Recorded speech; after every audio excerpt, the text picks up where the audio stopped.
7 अक्टूबर 2023 को early morning में सुबह 7 बजे हमास ने इजराइल पर बड़े पैमाने पर अटैक शुरू कर दिया। हमास और उसके सहयोगी ग्रुप के लगभग 3000 मिलिटेंट सेना की वर्दी पहने गाजा के लगते इजराइल बॉर्डर में घुस आए और साउथ इजराइल में बड़े पैमाने पर नरसंहार किया। मिलिटेंट मोटर पैराग्लाइडर के जरिए हवा के रास्ते, स्पीड बोट से समुद्र के रास्ते, मोटर बाइक, ट्रक और बुलडोजर आदि वाहनों का प्रयोग करके ज़मीनी रास्ते से इजराइल के अलग अलग हिस्सों में फैल गए। फिलिस्तीनी हमले में भाग लेने वाले संगठन हमास, इस्लामिक जिहाद, democratic front for the liberation of फिलिस्तीन और लायंस डेन आदि शामिल हैं। हमास की सैन्य शाखा इज अद-दीन अल-कसम ब्रिगेड के कमांडर मोहम्मद दीफ ने कहा कि यह हमला अल-अक्सा मस्जिद को अपवित्र करने और 2023 की शुरुआत में फिलिस्तीनियों को मारने के जवाब में है। हमास नाम का मतलब अरबी भाषा में उत्साह है। यह इस्लामी प्रतिरोध आंदोलन फिलिस्तीनी सुन्नी मुसलमानों की सशस्त्र संस्था है जो फिलिस्तीन नेशनल अथॉरिटी की मुख्य पार्टी है।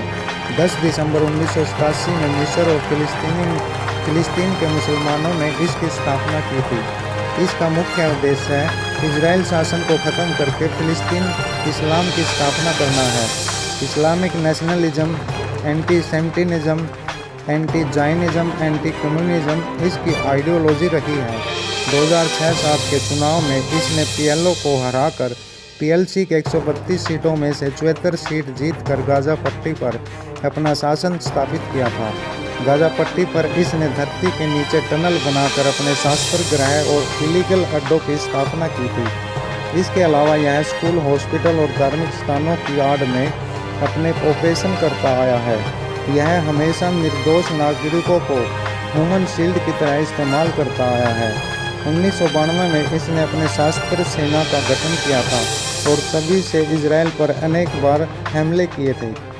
2007 में गाजा पर अपना शासन स्थापित करने के बाद से हमास ने इजराइल पर 2008 में और 2014 में और 2021 से 2023 तक अब तक 4 बार अटैक कर चुका है।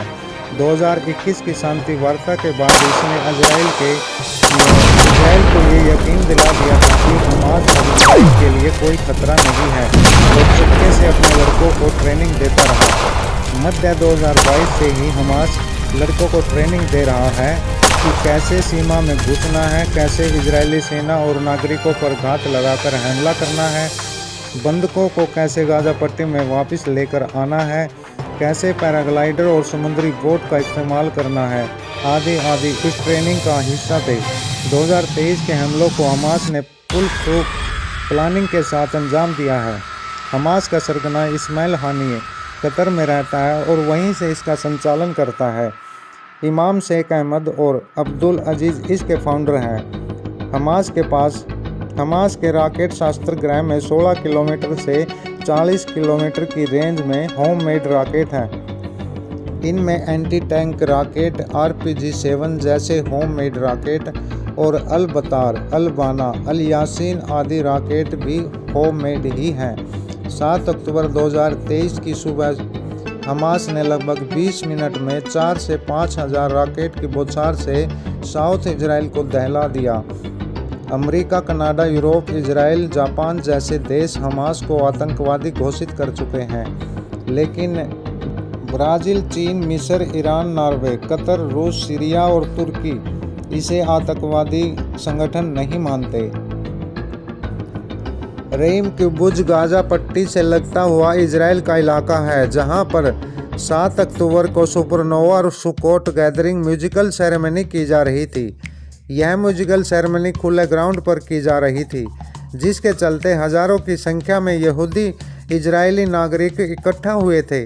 सुबह सुबह लगभग 7 बजे रॉकेट अटैक का सायरन बजा, लोग इधर उधर भागने लगे। देखते ही देखते हमास के मिलिटेंट पैराग्लाइडर के जरिए हवा से लैंड करते हैं और म्यूजिकल सेरेमनी में इकट्ठा हुई भीड़ को चारों तरफ से घेर लेते हैं।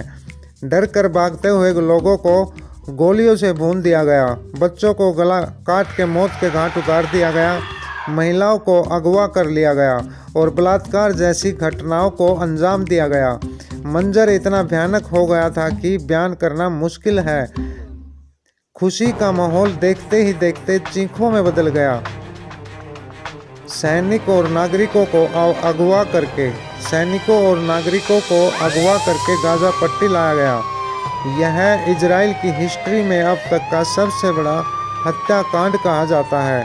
मात्र 20 मिनट के अंतराल में 4 से 5 हजार रॉकेट दागे गए। 1 से 2 घंटों में इजराइल की सिक्योरिटी सिस्टम और खुफिया तंत्र की धज्जियां उड़ा दी गई।